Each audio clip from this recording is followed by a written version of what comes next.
Today I'm going to talk about something that makes all of your blood flow. Today I'm talking about fixing vampires. Vampires, based on my polling I've done via the YouTube community polls, is like the most popular faction in the game, or at least archetype.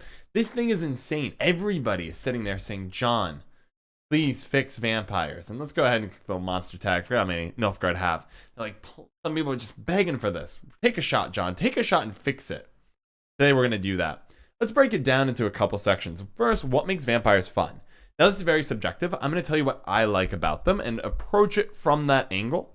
Let me know down below, though, if there's some other angle I should be approaching it from or thinking about in terms of what makes vampires fun. For me, the fun comes from a very particular moment. I call it the thump mentally.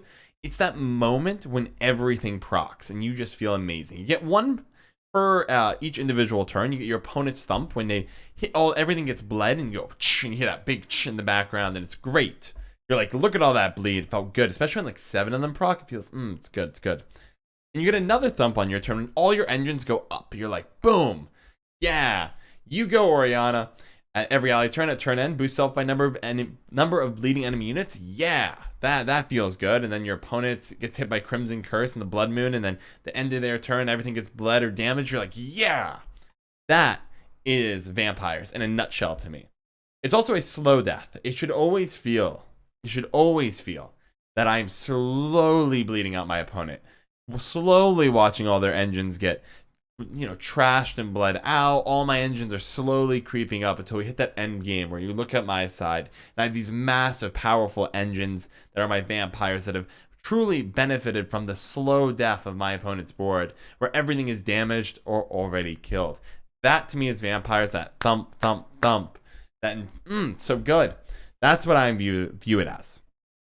Why does it suck? There's a bunch of reasons. You could say you can always fix the numbers, but there are functional like design issues of a bunch of the cards that, oh god, where do I begin? Number one, too much bleeding. This is whereas Ryogen is bad for Skellige Weather. I think the design of the card is cool, but the numbers need to be buffed. You actually kind of almost want a Ryogen or this. So we'll talk about that in a second. Everything bleeds, bleeding because of Blood Moon. You're right, Blood Moon for these. Detloff is its own, you can ignore it. It's barely even a vampire in this form. It has no actual relations to vampires. Same with these two. These two are just like weird and bizarre. They don't really belong. There's no payoff for bleeding vampires for these two. We're going to ignore these. You bleed when you come down and deploy. You bleed, you have a little bit of payoff, but not really that great. Because I would love for all my bleeding to proc, right? That's much more interesting than boosting yourself immediately. This feels very non-vampire-ish. You deal, okay, so this Gale is the first good vampire design that doesn't bleed. At least you benefit, right? You kill it a little earlier, but you get to kind of suck it dry. That's good. You're the throwaway Purify card. You benefit from bleeding. That's good. You're a little different, but you bleed, you benefit from bleeding, and then here's your kind of hybridy card. In short, there's a lot of bleeding here, and there's too much of it. Additionally, there's anti-synergy between some of the leaders. You like things bleeding. That's great. You want things to bleed down to a very specific number so you can kill it. Okay. Slow bleeding definitely does that. And then you have Unseen Elder, which actually speeds up the amount of bleeding you go through, right? It's bleeding at the end of your opponent's turn too, which seems super cool, amplifying the thumpage. But obviously doesn't work very well with Oriana or other cards that want to check at the end of your turn if something's bleeding. Now, Garkin should be fine because I'm going to keep flinging it flings around bleeding at the end of your turn too. Something's always going to be bleeding, but it is going to burn through a lot of your bleeding very quickly, so it doesn't really work with Oriana. So you might say, though, John, Unseen Elder is the solution to all the bleeding, but then Oriana's not as good. I don't really like that. Don't like that. I think it's a bad answer. So let's talk about it. You can always buff the numbers. You can buff the engines to be stronger. Maybe it's time to give monsters a little bit of armor for some of these, like Alp. Alp could use some armor. Let's be real.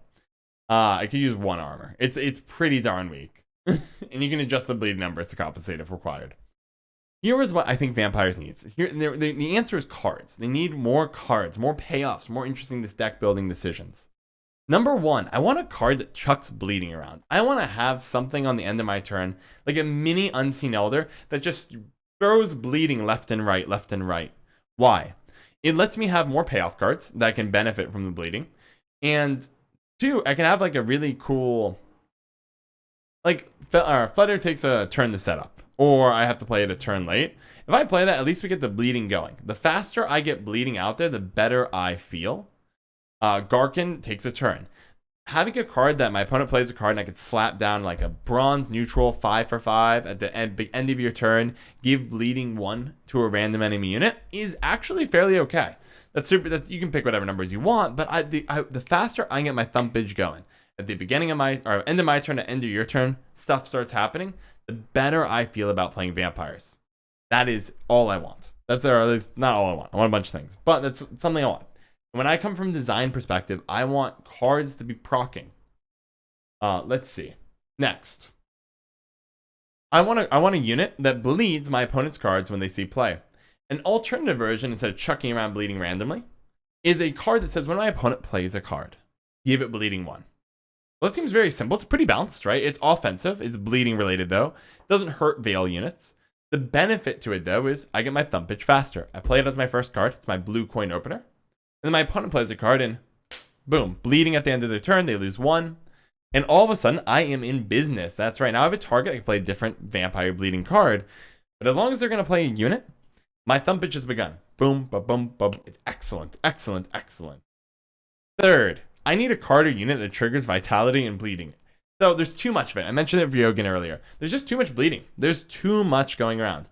I want a card that procs it all. Nothing like Proto Flutter, which feels always bad when I use it. Because there's a bunch of bleeding I'm not going to get value out of. I can bleed my enemy's unit, stack it a bunch, but then that thing of minus 19 isn't going to die. It's probably going to be my finisher. It feels bad. I want a card that comes into play, triggers all that beautiful vitality on Flutter, and you might have to rework this as a result. And I want something that rewards me for all that bleeding at the end of the round or end of the game. Imagine a card that says, when both players pass, trigger all bleeding. And it's like a unit. That'd be sick, right? You get the full value of Oriana, and as long as you position this card correctly to the farthest rightmost location in the back, so it's the last ability that triggers in the game. All of a sudden, everything explodes, right? You have this beautiful finale of blood at the end of your, oh, it'd be so sick. That ultimate thump, giving like this, and then Vampire starts to become even more like a crescendo, like a song. You're strangling your opponent, slowly making it harder and harder and harder to hang in there the whole round. You get to the end, you have a bunch of excess bleeding. Oriana's massive, and then boom, that final crescendo hits. That peak to the ground, or the peak to the game. It could be round 3, and then all the bleeding triggers simultaneously. Beautiful. Next, I would like a card. Yeah, I want more. But if you can make any of these cards, that would be the one. That one that like kind of makes it almost from a deck to a song, where you're just playing slowly bleeding, you're building, and then pop. Be great. Next, I want a card that does damage in relation to bleeding out on the field. I think the Unseen Elder is the incorrect path to go to Devotion. It's cool, but I like having a lot of bleeding, and I want it to build up to a big poof, right? I don't want to accelerate it. I want to savor it. That's what Vampires is to me. Savoring the bleeding. I would like a card that lets me damage something in relation to the amount of cards that are bled on the field. So, I mean, think of it a lot like, what is that card called? It's the Skellige Warrior, and my mind's blanking. Where are you, my boy? Here you go, Madman Lugos. Damage an enemy unit by twice the number of damaged units. Imagine if it was bleeding units, a vampire version of bleeding units. Now you have an answer to Veil that doesn't require you to purify. And rewards you for spreading out your bleeding, but just enough to keep everything on the field. An interesting little mini game here that you can play to make sure you get the most damage possible, but likewise, you have to balance it with your needs for other cards. A little bit of anti-synergy of Detloff, which tries to kill things a little faster, but not much, right? They're all going to die at the end of the next turn anyways, because they have bleeding 1 and it deals 1, so I'm not really worried about the anti-synergy there of Detloff, but a card that says, look, savor the bleeding. It might not even be anti-synergy because they die at the end of the next turn. Play it, and then you Detloff it. Yeah, it should be fine. A card that lets me deal damage to bleeding, let me savor the piece, and also have these smacks. You see smacks, killing key targets, instead of getting stuck with not really having good toll removal. If I'm running vampires, especially if you have an Unseen Elder being the devotion benefit, give vampires a way to deal with the big stuff, especially if it is Veil. Melusine, I'm looking at you. We need an answer. Or vampires need an answer. Especially if the Unseen Elder devotion is going to be part of this whole shindig. This needs probably a bit of adjusting. The anti-synergy of Oriana is so sad. Let's see. And finally, last but not least, I have one more. I would like a card more in the line of Crimson Curse, that specifically Blood Moon, that rewards you for hitting units that are already bled. We have that in Gale, and Gale feels fine. I don't like that it necessarily speeds up the death of it, but maybe that's okay. But cards that interact with the, well, you made it into the video, Toaster Weevil. Congratulations. Cards that interact cards that interact with already existing bleeding units in an interesting way that would be dealing ideally damage to other things or just damage to that unit. Or maybe it would be so cool if it was like deal 2 damage to a unit that's already bleeding and give it doomed. Something that feels different. A huge reward for punishing bleeding units, and also a reward for your opponent to try to protect them with Veil and Purifies or hiding them behind defenders. There should be a bit of a game going on of I'm trying to bleed all your units and you're trying to protect your units to the best of your ability. And that's part of the fun.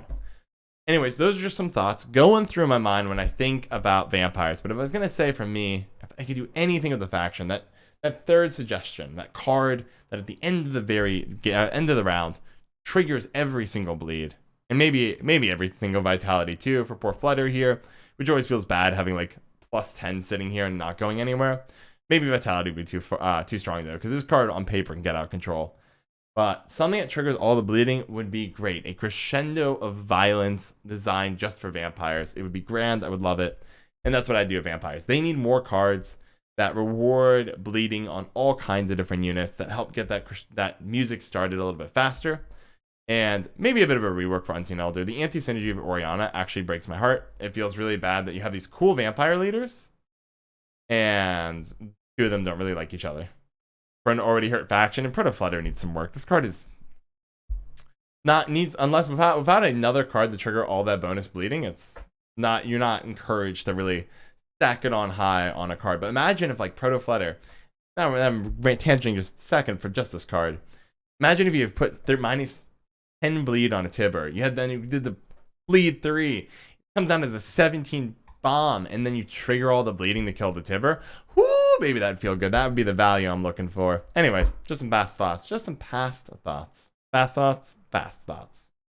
Anyways, I love all of you. Let me know down below if you think I'm overlooking some part of vampires that needs help, or if I'm just coming at it from the wrong angle. But ultimately, I want more rewards for bleeding. I want less anti-synergy. And I need cooler payoffs. And it's possible. It's fixable. But vampires needs actual more cards here, if it's gonna become something we all love. Anyways, I love all of you. I'll see you all tomorrow. Take care.